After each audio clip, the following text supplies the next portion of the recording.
up, everyone? Nick and Mac from Empty the Benches here with you again. It is once again time for another division preview. We are rolling on. We did the West last week. Now we're into the East. It is time to do the Atlantic Division. Mac, what's going on, my dude?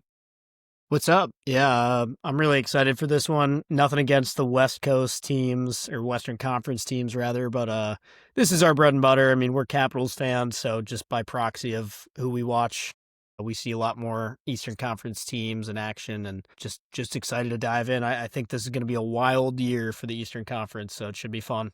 Yeah, there's definitely some sleepers in this division. I think some teams that showed a little bit of promise last year that maybe are going to get a little bit better this season. I think a couple of them are above that border to the north, so I know some of the Canadian listeners will be excited about that. But a little bit of a rough weekend sports-wise, though. I hate to bring this up, but that was not a pleasant football watching experience on Sunday by any means. No, it wasn't, and it doesn't make it any easier that I actually had to go out of my way to find a stream for the game, because we get the Bears game out here in Midwestern country, and really went out of my way. Also may or may not have missed my beer league game just to watch this Ravens game, and definitely maybe made the wrong call on That's that one. rough. So, fellas, if you're listening, sorry. I'll be there next week.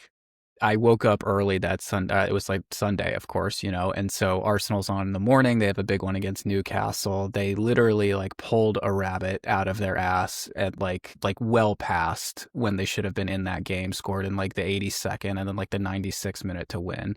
And I just had basically just verbally assaulted this team for 2 hours prior to that. And then of course I'm oh, we're so back. Of course, never left. No problem. Yeah, you got to just play it cool. You're like, oh, yay. Anyway. Yeah, exactly how I drew it up. But some things that have been going on around the NHL that are probably not how teams drew it up. We know that there's some big injury news to get to. We know about the Alexander Barkov situation. We will cover that when we talk about the Florida Panthers. But just some other pretty big injury news around the league. Jamie Benn for the Dallas Stars. Turns out he has a collapsed lung. That sounds to me like just about the least fun injury you could possibly have. I can't imagine just sitting there and not being able to breathe constantly. I mean, allergies are pretty bad, but I have anxiety thinking about it right now. Yeah, exactly. I feel like I've heard about some people that have had this before, and basically it's they can't even walk up the stairs just because you just get so tired out immediately. Jesus. And that's just rough. So they said he's going to be reevaluated in 4 weeks. I don't know how that's not 4 months, but we all know how tough that guy is. So hopefully he's back out there soon. Capo Caco, he's going to miss approximately 6 weeks with a broken hand. Adam Lowry had hip surgery. He's going to be out until at least the end of October. Dylan Sandberg, also for the Jets, is out 6 to 8 weeks with a broken wrist. That is a rough start to the season for Winnipeg. And then Jansen Harkins in Anaheim is out approximately 8 weeks with an undisclosed upper body injury. So a little bit of a rough start for these teams here. I know also JT Miller is being evaluated for something lower body and non-contact. So out of all the ones I mentioned, other than the big one, what's the most significant one to you? Yeah, besides Barkov, like you said, we'll get to that in a bit. I mean, we mentioned Ben on the Central Division preview episode as him being kind of a make or break situation there. So goes as his play goes, so goes the team a lot of the time. So I think that's a tough one. I know you said approximately 4 weeks till reevaluation, so I don't know just how long he'll be out there. Winnipeg, obviously also tough, like you mentioned, but honestly, the Kraken thing sucks so much just because they're so limited on really good players, and Kako really started to play well when he got moved there last year. So I think that one might be the biggest in terms of the effect it's going to have on the team. Winnipeg, we know they've got some gunslingers. They've got guys that'll be able to step up and kind of carry the load for those guys. Same with the Stars. I mean, Ben obviously is a tremendous player when he's on, but they've got plenty of other weapons there that should be able to do the job. So yeah, just in terms of the biggest effect on the lineup, I might go Kako. Yeah, I don't hate that at all. I think also the Stars and the Jets are a little bit more of that next man up kind of mentality within the club. Plus, like you mentioned, they are deep enough to actually handle something like that. So Yeah, I would have to agree with you. Just some quick extensions to get to before we dive into the Atlantic. Stolar signed a 4-year extension with the Maple Leafs with an AAV around 3.75 mil. Cam Fowler gets 3 more years with the Blues at around 6.1. I love that deal for him, and he absolutely deserves it. Finally, the Ducks lock up McTavish. I know there was a lot of concern about that. They get him for a 6-year deal at That's a 7 per. huge deal for them. It is. They needed that big time because I think that so much more so than like the Zegras trade or everything was going to dictate what direction that franchise goes in for the next 5 years. Yeah, no, that's huge for Anaheim. And then last signing is Podkolzin for the Oilers, a 3-year extension with a cap hit just under $3 million. So not too bad. Some good extensions that I think people needed to get done, but we are here to do some previewing, so let's do that. Let's go ahead and start with the Boston Bruins. So it's been an interesting. Exactly. So it's been an interesting couple of years for these guys. Obviously, what went down at the trade deadline last year, I think, shocked the world. But just your thoughts on this team coming into the season and what they need to do to turn this thing around. Yeah, this is kind of a limbo team for me right now. I don't know. I hate to do this, but I kind of feel like comparing them to like how we talked about the Kraken. It's like now I don't really know what the direction is for this team. You know, obviously moving a piece like Marchand is just a huge blow to what is happening in the immediate future. I think there's still obviously some great pieces here to build around. There's no doubt about that. The goaltending should be fine with Swayman and Korpisalo. I'm not going to say that's one of the best tandems in the league, but when they're on, they should be more than capable. Obviously, you got McAvoy. You got some other good pieces on D. Lindholm, Zadorov, Lohrei should be good this year. And, obviously Pasta is still going to be one of the best players in the NHL. But besides him on the forward unit, that's really the biggest worry is there's just not a ton of like flashy scoring on this team. If we can get back to the Victor Arvidsson we saw in Nashville, oh my God, sure, that would be great. 10 years ago, you mean? Yeah, exactly. I think people thought, and I was definitely one of them, that was going to be a home run move when he went to the LA Kings. I was like, that is such an LA Kings hockey player. Yeah. And it just didn't click for whatever reason. Yeah, I'm he wondering had his moments, but the consistency wasn't there. Right. I'm wondering if this is almost a similar vibe where he can just sort of get back to that level of hockey. I think my main issue with this team, like you mentioned, is the forward core. I have a little bit of issues with depth defense too, but, Jeannot and Middlestat on your third line, yeah, that's going to be annoying to play against. I don't necessarily know that Casey Middlestat's your best third line center going into maybe a playoff contention game, but I think serviceable, yeah. It's manageable, and I think if this group buys in and digs in a little bit, they can play well above what I think we're expecting for this team here. I think it's interesting, obviously you mentioned it, Pasta, him and McAvoy are kind of like the two guys that are sort of left over from this like great Bruins wave. It's just crazy to see that. So I would expect him to have sort of another monster year. I think he's going to carry the load obviously for this team, but I think he's also going to like just eat up fantasy points. So like, fantasy advice, if you can get someone on his line, great. If you can get like another second or third line Bruins player, I don't know if that's necessarily going to be the best move for you though. Yeah, I mean, I think you nailed it, but I want to go back to the Kraken analogy. Like, a lot of these guys, I think I said it for the Kraken too, if these guys can play to the best of their ability, some of them, like, a guy like Pavel Zacha, for example, his ceiling, what we've seen from him, like, at his best, is top-tier NHL caliber player. I mean, he has the ability to be a very effective second line center wherever they end up slotting him in. Same with guys like Middlestat, like you said, Arvidsson, Morgan Geekie, Elias Lindholm. It's not like there's like a bunch of nobodies on this team, but it's just a lot of guys that have kind of struggled at least 1 year out of the last 2, trying to put together some more consistent hockey. And you know what? Maybe going into this season fresh without Marchand, maybe that's a little easier because I think there was never a way that this team was going to be able to play focused, strong hockey after that trade last year. It was just that was kind of it, and everybody was probably in gloomy mode, doomsday in the locker room. I can't imagine it was a lot of fun after trading a guy like Marchand out of there. So hopefully coming in this year, I say hopefully, if you're a Bruins fan, hopefully coming into this year, it's a little bit of a clean slate. You give some of these guys a chance to say, hey, okay, well, there's no Marchand. A guy like Zacha, now's my chance to step up and produce more and be one of the top offensive talents on this team. There's more room for that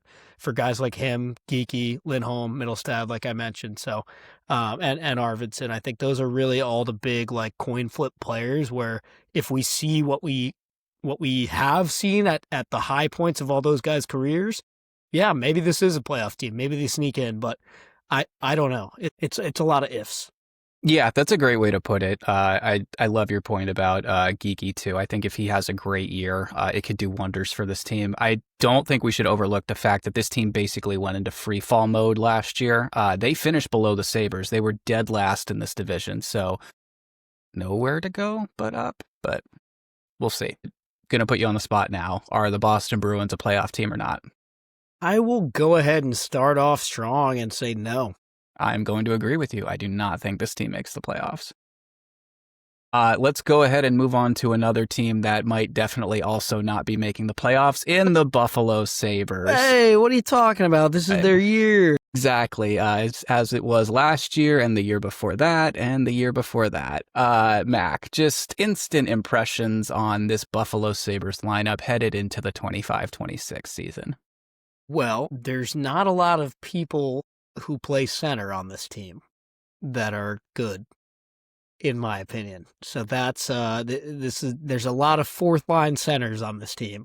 And then there's Josh Norris. So I don't really know what's up with all that. That's certainly interesting to me. There is a lot of injuries. I don't know that any of those injuries are like make or break other than I think UPL is hurt, but I think he's just kind of dinged up. I also know they have Alex Lyon, Alex Georgiev now. So I don't know what's going to happen in goal for this team. That's like three guys who are all kind of capable of being number one goalies or a backup. They're kind of all right in that wheelhouse. So it'll be interesting to see. You see all three this year.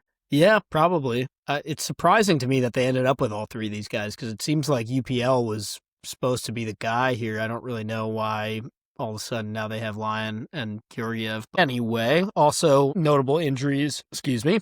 Bless you. Jordan Greenway, Bowen Byram, and Matthias Samuelsson. So those are a couple of guys that, you'd like to have in the lineup. Again, I'm not necessarily saying those guys are like going to take you from you're making the playoffs to not making the playoffs if they're in or if they're out. But this is what I'm talking about. Like centers as of right now, you're talking Josh Norris. Great.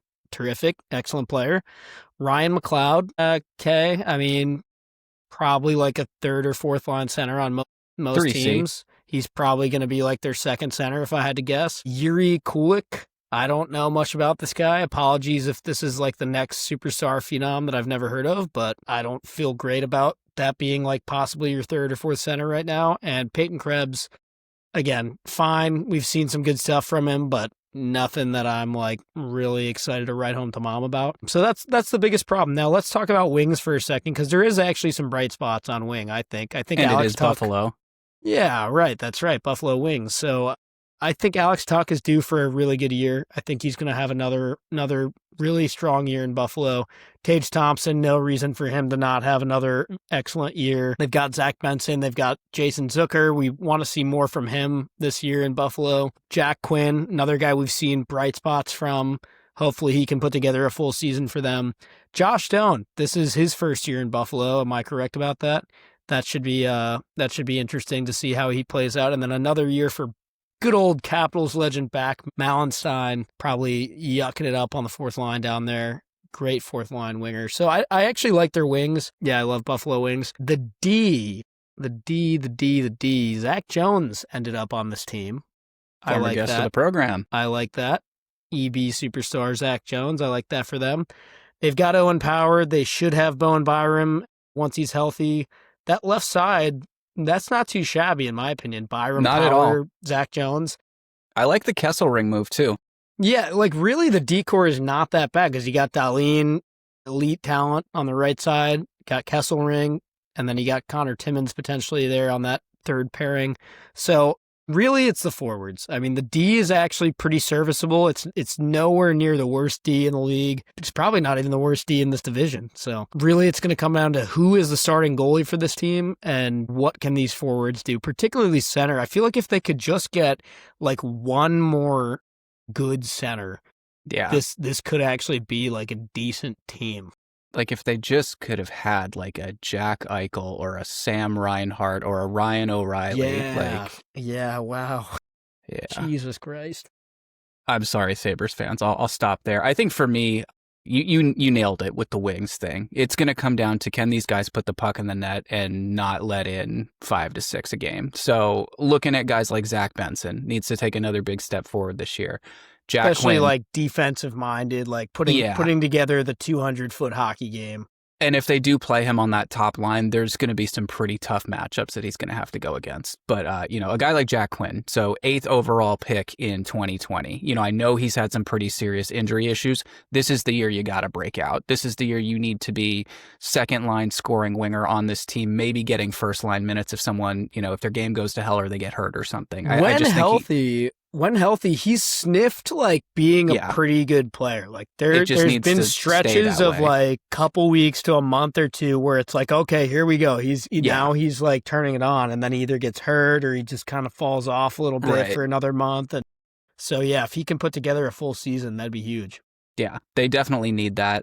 I totally echo everything you have to say about the goaltending situation. The sooner you get that figured out, the better it's going to be. For me, the big loss here for them is JJ Peterka going away. Yeah, I mean, that is one of the few bright spots that franchise has had over the last 2 years. And that is going to be a hole that I think Sabres fans are definitely going to feel right off the bat. You're going to miss that for sure. Let me put you on the spot here. Which of those goalies do you actually think is going to be their starting goalie all year? Boy. If they end up with a guy that takes the big share of the starts. Let's assume they end up with a guy who gets like more than 50% of the starts. Who do you expect it to be? If he's healthy day one, I think it's UPL. Okay. And maybe I'm just thinking that because the guy's already been there. He's probably used to already, dealing with the defenseman and everything like that. But something just tells me that if he comes back and he's healthy, it's his net and Lyon and Georgiev are fighting over who the backup is. I would agree with you. Nice. Sabres, playoff team or not playoff team? Yet another miss for the Sabres, in my opinion. I'm going to say no. Going to agree with you. Just for reference, this team finished 3 points ahead of the Bruins, who were in dead last in this division. So they're definitely going to look to improve on that. But let's go ahead and move from the Sabres to the Detroit Red Wings. So I feel like there's a lot going on here. There's kind of just stuff going in a bunch of different directions. You and I don't necessarily have the most friendly relations with this hockey club's fan base over the last couple years because we made some comments that were correct, but Red Wings fans did not want to hear it. And I like that. Yeah, exactly. So what are we thinking about the Wings this year? I feel like this could go one of 3 directions, but what are your initial thoughts? Well, first of all, I want to just go ahead and say it's kind of a shame, in my opinion, that we're not on good terms with Red Wings fans because I actually kind of like the Red Wings. I think they're a fun team. I want them to be good. I actually want them to make the playoffs. So I'm just going to put that out there and see if we can maybe get off on the right foot this season. But we want you to be good. We want you to want to be good. Yes. Yeah, well said. With that being said, let's talk honestly about this lineup. And I actually want to start in between the pipes. I think this team finally did something that I want so desperately for the Edmonton Oilers to do, to stop running it back with the same, well, okay, I don't know, it was good enough, kind of, that's not the reason we lost, telling yourself lies and being like, all right, let's run it. They've been doing this carousel of like Ville Husso, Peter Mrazek, Cam Talbot, all these like just kind of like random ass goalies the last couple of years. And finally they were like, all right, we got to do something. I'm not saying we're going to go out there and get Igor Shesterkin, but they went out, they got their guy, they get John Gibson. He's an American-born player, good fit for a team like Detroit. Been in the league a while, but still not all that old, and was ready for a scenery change. It was time for him to get out of Anaheim. And so I actually love that for this team. I think that there's a chance that Gibson could have a really strong year in net for Detroit. I want that for them. I think he's going to. Still got Cam Talbot backing up, and Yeah. I don't mind that. I think Talbot is capable of being a solid backup and being turned to, like if Gibson has a shaky start or whatever, throw him in there, give Gibson a break. Right off the bat, I just want to say I finally think the Detroit Red Wings did something that looks like a competent move in between the pipes. So hats off to that. This was the move the Oilers should have made like 3 years ago, and they just Correct. did not do that. We all know that Gibson was going to leave Anaheim. It was just a question of finding the right fit and when Anaheim was going to be happy to do it. Obviously, ends up with the Red Wings. I love that move for the Wings. I echo everything you said at the beginning about, wanting this team to be good. Hockey is better when the Detroit Red Wings are good. Just like hockey's better when the Montreal Canadiens are good. It's one of those things. I don't know how to explain it, but I am cautiously optimistic about this team this season.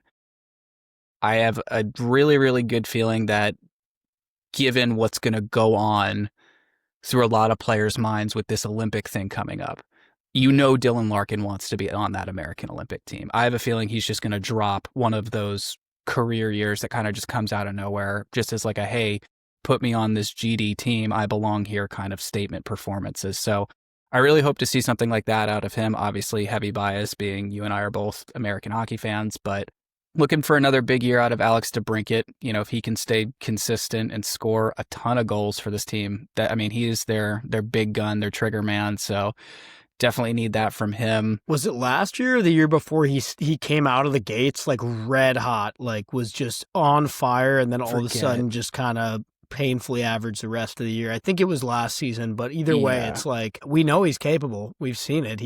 I think he literally had like 20 goals in the first month or something like that. Like he went crazy. Again, either last year, they're all bleeding together for me, but exactly. But no, I think this is a team that, again, it feels like Groundhog Day every year. We're like, could this finally be the year that they're back in the postseason? I want to say, just because of the goaltending move, I want to say this is the most confident I've felt in the last 3 or 4 years that they actually could get back in. Also, I think if they did get in, they would potentially have just total trap team vibes going into a first round series matchup. Like if they sneak in as a wild card, I think there are definitely some teams out there that would have problems with them. What do you think about this decor? I was just going to ask you the same thing. I feel okay about it. I think Seider and Sherrod is an excellent top pairing. After that, it's a little more like, I don't want to say wishy-washy. Some of these guys are honestly pretty good. I think Bernard Docker can be a good player. Caps fans know Eric Gustafsson can be a good player. Justin Hall, he's had some bright spots. I think it's a solid core that should hopefully rely heavily on Sherratt and Seider to eat a ton of minutes, do the lion's share of the work here, and not have to worry too much about the weak spots. And even though I say weak spots, they don't have anybody who's just horrible back here, Right. It should be a serviceable core. I actually think they're pretty solid D-core here. I don't hate it. I think the Gustafsson thing, you're probably getting second power play unit out of that guy too. So definitely get your money's worth there. Which is fine, yeah. Yeah. I don't think you need anything more than that. I know they do have James Van Riemsdyk as well in this lineup. He is day-to-day right now, but another guy that you could bring in just to grab you some, typical McCain, Vogel, crease monkey goals in front of the net, or just be a presence in that locker room, which I think a lot of the guys, this being a little bit of a team that's on the up and up, some of the guys are a little bit more inexperienced, a little bit younger. I think that goes a long way. Yeah, absolutely. I'll also go back to the Gibson thing. Just one more point I want to make. I think a sleeper pick maybe in fantasy, because he's not going to be a goalie a lot of people go after. He is a bit of a risk because anybody in the Atlantic Division that plays goaltender, you're facing the Panthers and the Maple Leafs and all those big scoring teams a lot every year. The Sens and the Sabres. You know how much problems the Caps have with them. So it's just... so it's a little bit of a risk. But I think if you find yourself a little late and all the goalies are flying off the board and he's still there, he's not a bad one to take a chance on. He's going to get a ton of starts, too. That's going to be a 70% share of the load, right? Yeah. All right. Tough question time. Is this team a playoff team? Oh my God, this is actually so, so, so hard. It is. I'm gonna say no, but like just barely, and I could so be wrong about that. They certainly could, but just the way that I'm gonna have this shake out for my predictions, I'm gonna have to have them just on the outside again, which is heartbreaking. I know, Red Wings fans, I just told you I want to be your friend, but you're not gonna like that, so I'm sorry. I do genuinely think you have the best chance to get in this year than you have in quite some time, and I'm rooting for you. I agree. I think, there's a potential that, hey, maybe if they get off to a really hot start and do something at the deadline, this could look a little bit different. But I think just what I'm seeing right now, and more importantly, what I'm kind of seeing over the next door neighbor's fences in this division, I'm going, ooh. Yeah, that's the biggest problem. I'm like, I don't know if we're there yet. It's close. It's very close. It's I would literally expect them just to be. because of the teams that I have to say are gonna make it. Yeah, I would expect them to be like first team out almost. Like maybe miss this by 1 or 2 points. And yeah, I feel for Wings fans. But then again, you all kind of did run things for about 15, 20 years during our childhood. So we'll call it even. Yep, that's right. All right, so definitely not playoff team. That puts us at what, 0 for 3 for the Atlantic Division so far, making the playoffs? Yep. All right, well, I think that's going to change now because we move on to the 2-time defending Stanley Cup champion Florida Panthers. So before we get to anything, let's talk about the elephant in the room. And this not only has implications for the Florida Panthers, but also for Team Finland come the Olympics, because both of them will be without Alexander Barkov. ACL and MCL surgery, 7 to 9 months. Oof. That's so upsetting, especially for the Olympics. Like, that just fucking sucks. And I'm sure my buddy Anders that you guys heard, he's a big Finland guy. I'm sure he's a little bent out of shape about that one. Yeah, it's kind of the best player for both of those teams. So it's a huge loss for both sides.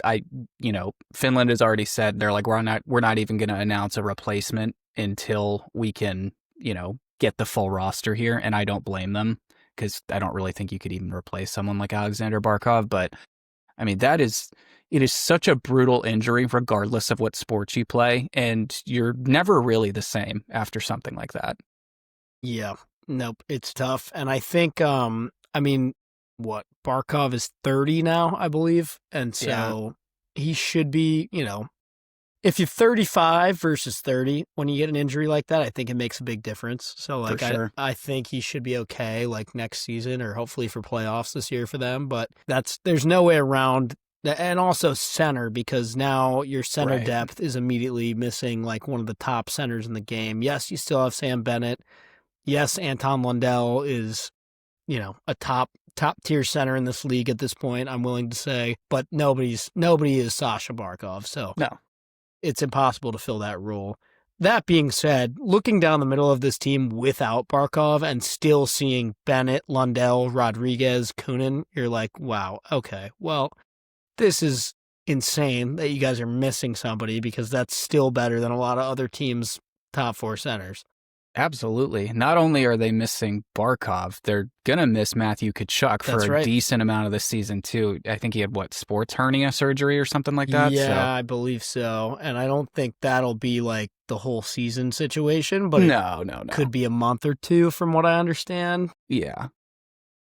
Maybe more, maybe less. It's kind of one of those things that's a little more gray area. But again, they're missing one of their top wingers, and you look at their wing depth, I don't really see that many huge holes either. I also think super underrated, and this might be my fantasy pick, especially with two top players out for this team.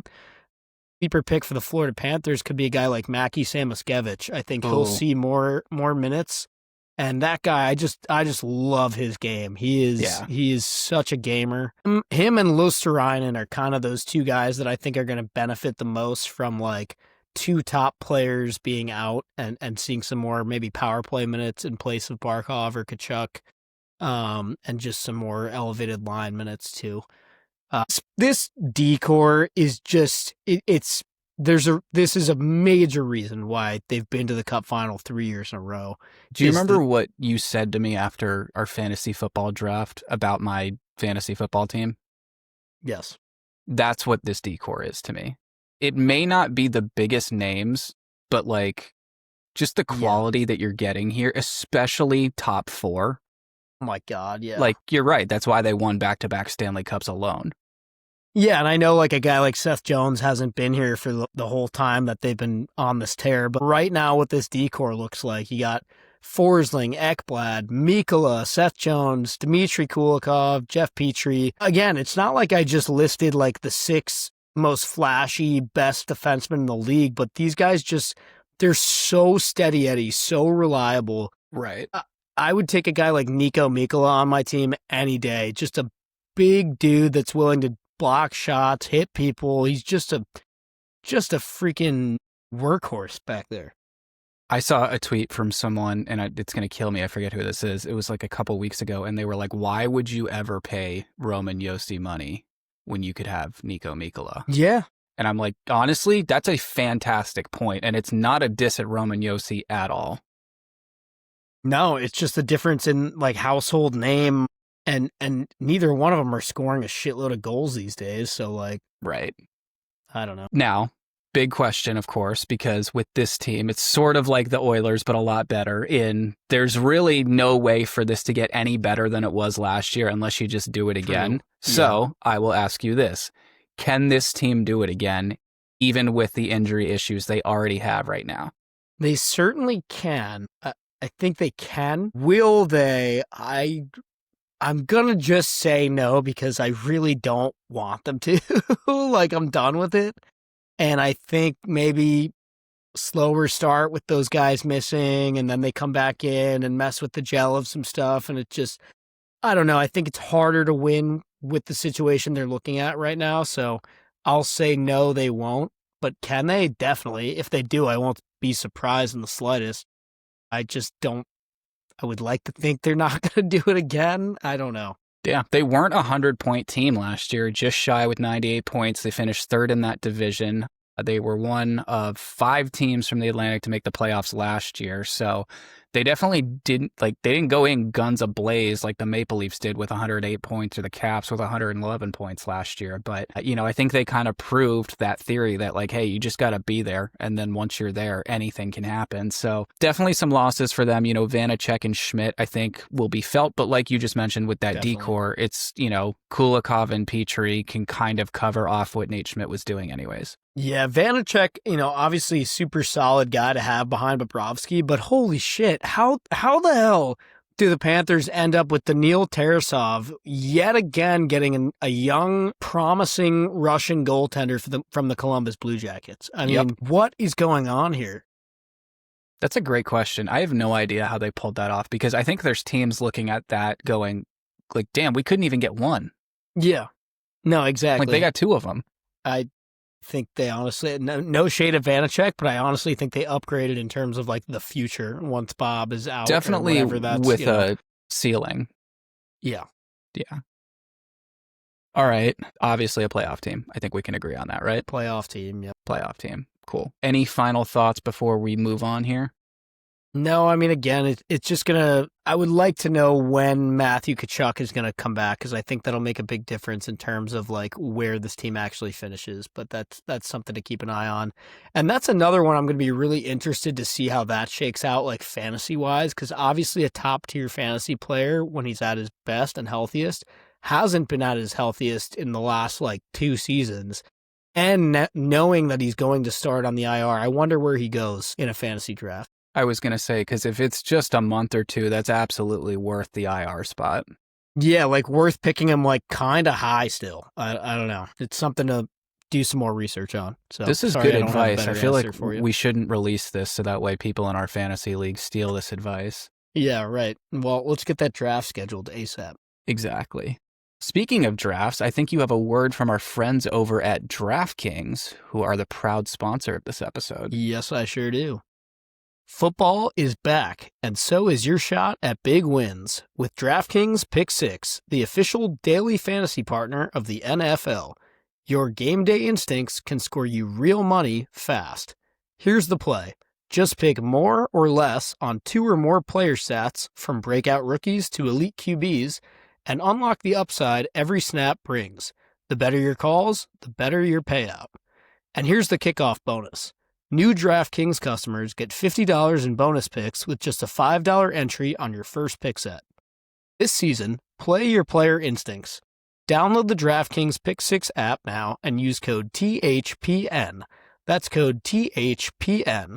Play just $5 and get $50 in Pick 6 bonus picks. Make the call. Ride the upside. In partnership with DraftKings Pick 6. The crown is yours. Gambling problem?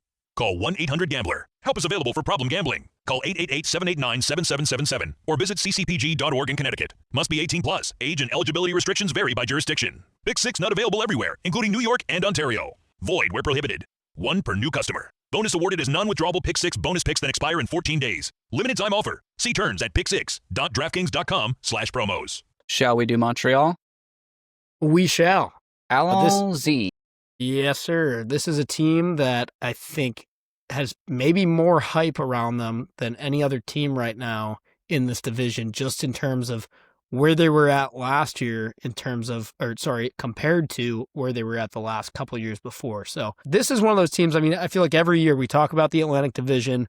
The last few years we've been talking about Buffalo, Detroit, and Ottawa. And those three teams, which one is finally going to make it through the playoffs? They all have these droughts going on. And out of nowhere, Montreal snuck up and beat them all to the punch. So good on them. And I think they could be in for a lot more postseason visits in the next couple of years. I love what this team has done, how they've been able to pivot and turn things around quickly. So I'll turn it over to you to kind of get us started here. I just immediately off the bat, I am buying everything I am seeing on this roster. And part of me as a Caps fan absolutely hates what I'm seeing. I know we avenged the 2010 incident last year in the postseason. That was a pesky, annoying, pain in the ass team to play in that playoff series. That was a playoff series that was going to be a fight to the death until the human semi-truck known as Tom Wilson literally just destroyed someone into oncoming traffic and changed the entire makeup of that series. This team, if they stay healthy up front, I think is going to be a massive problem for the Eastern Conference. This first line, Caulfield, Suzuki, and Slavkovsky, that's is so a menace nasty to deal with. I think Slav is going to take another huge step forward this year. And then you're going to go ahead with a second line of Kirby Dach, Patrick Laine, and Ivan Demidov. And if you have Demidov and Laine on the same line, that might be the best shooting line in the NHL. Might be the best second line in the NHL. Ooh, fancy. I like it. But for me, what this comes down to is not the forwards. It's not the goaltending. It is this D-core. Matheson, Dobson, Goalie, Hudson, Xhekaj, Carrier. Specifically Dobson, Hudson, and Goalie. Those are three really young kids that are just going to carry the mail for this team. They're going to be lugging 25 minutes each in the postseason. They're not going to get tired. Lane Hudson's going to be one of the most dangerous players on the ice at both ends. This is unbelievable how they managed to get the three of them at the same time. Yeah, and throw Xhekaj in there too. I think I love that this D-core is complemented by Alex Carrier and Mike Matheson, because I think if you put Alex Carrier and Mike Matheson as the left and right third pairing on any other team, you would we wouldn't even mention it on the show. We'd be like, oh, Matheson and Carrier, whatever, that's like the throwaway third pairing or whatever. But the way they kind of have it staggered so that each one of those guys is paired with one of the younger guys, typically that's how they do it, I think. Yes. It just complements this youth core that they have so well. And I think that's what takes guys like Matheson. It's a two-way street, right? It takes guys like Matheson and Carrier, who you could argue are maybe just kind of middle average to solid, reliable-ish defensemen in this league. It takes those guys from that level to better, because they're more steady Eddie and they're able to kind of anchor down their partner. But then it also has the opposite effect of taking that younger guy that's on the pairing and allowing him to be able to do his thing and speed up and down the ice a little bit more, take some risks. He's got a stay-at-home defenseman on his line that he can trust, that kind of thing. So I love what they've done here. I think this is a beautifully constructed D-core. As much as, like you said, I had some animosity towards this team, obviously. I know all Caps fans did over the summer, early summer, late spring, but just trying to be as unbiased as I can. I absolutely love this team on paper. I'm excited for them. One of my good friends is a big Habs fan, and I'm happy for him. I know he's really excited to have a team that he can really be excited to watch night in and night out again. And sort of what I was saying about the Red Wings, like with this team too, it's like you just want the Bell Center in the playoffs. Like I wanted the Bell Center in the playoffs, even though the Caps had to go there last year. Holy And it was, shit, I couldn't wait to get out of there. Oh my God, like it was torture. But I mean, the anthem alone is just worth, it's worth it. It's worth all the pain. But yeah, you can't even hear yourself thinking there, I'm sure. No, of course not. One of the moves I really do like for this team in the offseason, though, is the addition of Zach Bolduc, who they got from St. Louis. He had a fantastic year last year. That's a sneaky good move. I think that's going to be a great third, second-line player for them. Probably will move between the two, but just a really sort of under-the-radar move that I didn't think a lot of people would see this team doing in the offseason. Yeah. Good move for them. It's kind of crazy looking at this roster.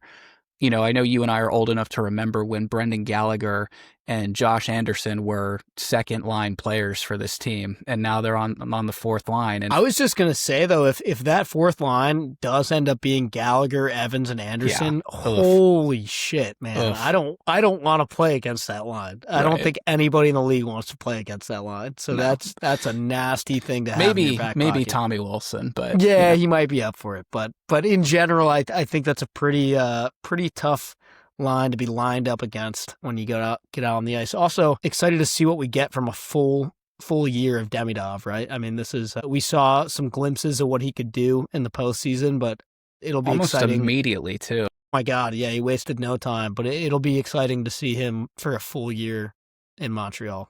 Absolutely. How do you feel about the goaltending situation here? You got Montembeault and then Dobie backing him up. Yeah, I mean, we saw what Monty can do in the postseason. I thought he had a great series before he came out. Also, a couple bright spots from Dobie late in the regular season when he got called upon. He seemed to be up to the task. So I think this is a solid pairing here. I think also, again, when you mentioned the decor, I think you could stick just about anybody back here and they'd be able to do okay with that decor. Also, we haven't really even mentioned, but Noah Dobson, likely, I think he's out for a little bit, but that's a guy that is just what did they lock him up for? They did. How many years? I forget the exact term. I want to say it was 8 because that's what every player gets signed to now, but don't quote me on that. But yeah, to be able to build that decor around him specifically, along with Hudson and all those other young guys that we mentioned earlier, just wanted to make sure I fully made that point. 8 by 9.5. Yeah. No, this team's nasty, man. I don't know. There's really no way around it. I think this is going to be a good team for like years to come now. I agree. Now the thing for me is, are they going to be able to keep all those defensemen and for how long? Yeah. That's something to look at. But for now, holy shit. Playoffs, I'm going to say yeah. Yeah, they're making the playoffs. I like it. Well, until they have to play the Caps. But let's go ahead and move over to their neighbors over in Ottawa. We're going to talk about the Sens for a little bit now. So big additions for them. They get Lars Eller from the Caps. They get Jordan Spence and Arthur Kaliev. They lose Travis Hamonic and Anton Forsberg. How are we feeling about the Sens this year? I feel like this is such a weird situation for them once again. Well, they held on to Giroux, and that's a guy that I wasn't sure they were going to be able to hold on to, but I like that for him. I think he's really kind of hunkered down there and seems like he's been a good fit there, so that I think that's a win for them. This is a team that I think could be decent on paper. I don't hate anything that I'm looking at. Like, I don't see any glaring holes. I'd say the biggest weakness, if I had to pick goalies, defense, or offense, I would probably say D. You know, you're maybe looking at Sanderson, Zub, Shabbat, Jensen, Tyler Clevin, and Jordan Spence, allegedly, according to Daily Faceoff. I'd say that's probably the weakest of the three if you compare forward, D, and goaltending. Goaltending should be all right. You know, we want Linus Ullmark to be what he was that 1 year in Boston. Unclear if we're going to get that. And they've got Merrill backing up. I think we didn't get to see a ton from him, but could be some potential there as well. So I don't think you're too worried about the goaltending situation. If you're a Sens fan, that should be fine. Serviceable at the very least. The center thing is interesting because I think Stützle, we obviously know is going to be their top one or two. Him and Cousins, you could kind of flip flop. It'll probably be mostly Stützle getting the top line minutes, I would think, and then Pinto, and now they have Eller, like you mentioned, who I think is hurt, but don't think it's anything too serious. He is. I think he's just like day to day or something. Yeah, so that should probably be their fourth line center, I would think. The Wings, to me, this is a team with a lot of like third and fourth line. I'd say a lot of like third line wingers. It's a good way to put it. Besides Tkachuk and Giroux, like I think even Zetterlund is kind of a second line center at this, second line winner at this. Batherson too. Yeah. I know he's injured right now too, but he's definitely a second line winger. But I look at guys like Cousins and Lassell and Amadio and even Greg. I'd rather have as like a third line winger if you could swing it. And a lot of those guys might have to play. Perron too. I think at this point in his career, you'd prefer to have him not on your top two lines, but he's a guy that might be eating more like second line limit. So yeah, this is kind of I'd say, I guess their biggest weakness, either their D or like their depth wings. I would agree. I think you nailed it, especially with the second and third line comments. I totally forgot that this team had 97 points last year and finished just 1 point behind the Florida Panthers, which is just crazy to think about. But it is insane. The D-core for me, Jake Sanderson, we've seen what he can do. Artem Zub, I think, has been pretty solid for this team. Shabbat, name of the game, stay healthy. You've heard me say it once, you'll heard me say it 1,000 times, but that's just how it goes. Nick Jensen, I thought looked good at times for them last year. There were a couple pizzas served up the middle that I know got turned into goals, but, it happens, right? That's hockey. So this is just a really interesting team for me. I have some concerns when I look at this lineup, mainly just because of what Montreal has done. And they've just gotten so much better. You said it before when we were talking about, Buffalo, Detroit, and Ottawa. Montreal has somehow now leapfrogged all of them. So I would be concerned if I was a Sens fan from that alone, just because someone that was behind you is now going to likely finish ahead of you in the standings this year. And we know that these spots in the East are just getting harder and harder to come by. So I don't really know what's going to happen with them. I think if they get in, I think they're going to sneak in. Yeah. Man, I had totally forgotten, like you said, that they came that close last year. Yeah. I think that they're kind of like right there with the Red Wings, where it's like, you're knocking on the door, but it's just the company that you're in that makes it so hard for me to say this is a playoff team. Who would you have, like, if you had to give me like 1, 2, 3, Montreal, Detroit, Ottawa, what would that order look like finishing out the year? Where they finish in the standings? Just between those teams? Three. Yeah. I think Montreal finishes higher than both of them. And I think that's really hard between Ottawa and Detroit. I think I would lean Detroit just barely this season, but I think it'll be neck and neck. And you just never know with a guy like Brady Tkachuk, because that's why I'm going to say Ottawa.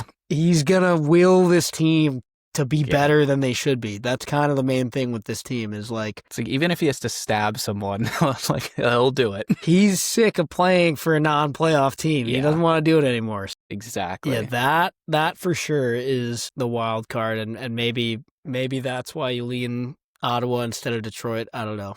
Yeah. It is such a toss-up, though. So, playoff team, I say yeah, but barely. I'm gonna say no. Wow. Yeah. Let's go ahead and move on down south to the Tampa Bay Lightning. Mac, what in the world is going on in Tampa Bay? Well, a little bit of the same, a little bit different. I think the biggest thing they did was full season of Bjorkstrand is going to be considered big factor for them this year, I think. They didn't really extend anyone that I can think of. They lost Perbix and Easymont. Right.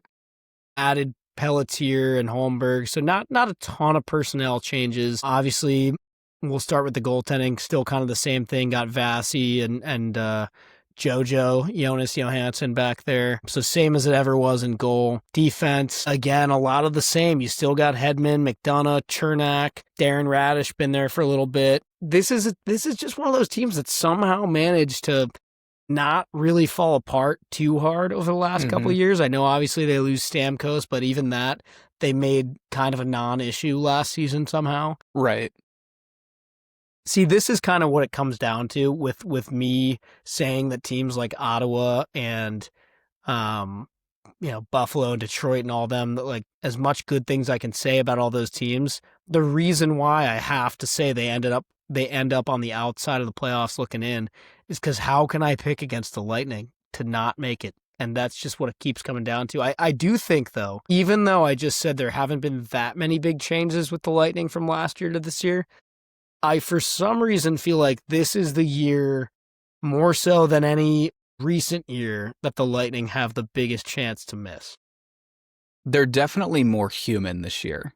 They're put it just that like way. due also. Like it's just like how it, like I think back to that Caps team that randomly missed in like the prime Ovi era. You know what I'm 13, talking about? 14. Yeah, exactly. It's like every team has some random year where they're just like not good for like no reason. Yeah. Happened to the Penguins too. It's this year for them. Yeah. Who knows? You're spot on. They are so unbelievably due. Is this still the best first line in the NHL? Probably. Well, right? It's certainly up there. Gensel, Point, Kucherov. That's a power play unit. Like that's not like, I guess it gets better if you're putting McDavid and Draisaitl on the same line, but like I don't know. I mean, for me, what it comes down to is exactly what you were saying. Like, you can't pick against these guys. We've tried and they've proven us wrong. So, I mean, this top line alone, Gensel, Point, Kucherov, Victor Hedman, JJ Moser. It's like, it doesn't matter who's playing next to Victor Hedman. And then go ahead and throw Vasilevsky in the net. Like, yeah, you're going to win a lot of fucking hockey games. You're going to be a pretty nasty hockey team. What's funny is you and I have been talking about like all time, like starting lineups for different teams. And like what you just said, Gensel, Point, Kucherov, Hedman, Moser, and Vasilevsky. I think only I'd say only like two of those guys might not be in the alt. Like you'd probably flip Gensel for Stamkos or something like that and just pretend that he's on the wing or something. You know, you can kind of get flexible when you're making like all-time lineups like that. But, you'd probably put like Sergachev or somebody like that instead of Moser. But Hedman, Vasilevsky, Point, and Kucherov, those are easily three of the best Lightning players of all time, and they're still on this team, still producing at extremely high rates. So anytime you got that, there's, like you said, you can't really count them out.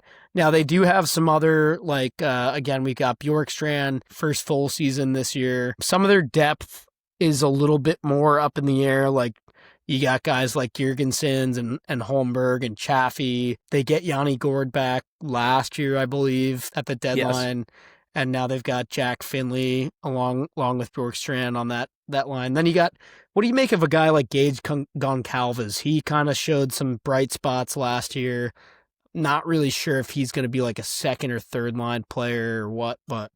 Yeah, I think last year was a great season for him. If he can continue just basically, if you could run that season back, I think that is a home run. If you can improve on it, that's a grand slam for them. Yeah, absolutely. I think we're both just assuming this team is probably at least a second round playoff team, right? Am I wrong? That's the thing. Like I was trying so hard to talk myself into being like, oh, they're due for a loss, but like this team's going to make the playoffs. They also had 102 points last year. They're going to make the playoffs. Yeah.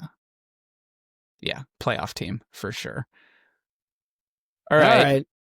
Last but not least, the Toronto Maple Leafs. This should go. Nothing too different about this team this year, is there? Exactly, not pretty at much all. The same as always, this should right? go well. No one should have any issues with this whatsoever. Let's go ahead and get it out of the way so we can never have to talk about it again. They don't have Mitch Marner anymore. Okay, 4-4 is gone. Right. It's dead. We tried. It didn't work. So it is over for the Mitch Marner era in Toronto. We already covered that in our Pacific Division preview with the Vegas Golden Knights. Toronto Maple Leafs. Oh my goodness, where do we even begin with this team? I like the Matias Maccelli move. I think that is a great move for this team. We talked about that a little bit over the Utah situation as well. Like the Nick Waub move, that's a good add. Dakota Joshua definitely gives you some physicality in there.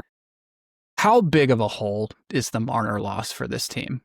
Like, we talked about how big of a get it was for Vegas, but just what do you think the absence of him does to this roster? Well, it could do one of two things. I think it could be detrimental, and you could see his production as a massive hole that can't be filled by what's left in this lineup. Or you could see it as guys like Matthews and Tavares and Nylander being able to be like, you know what?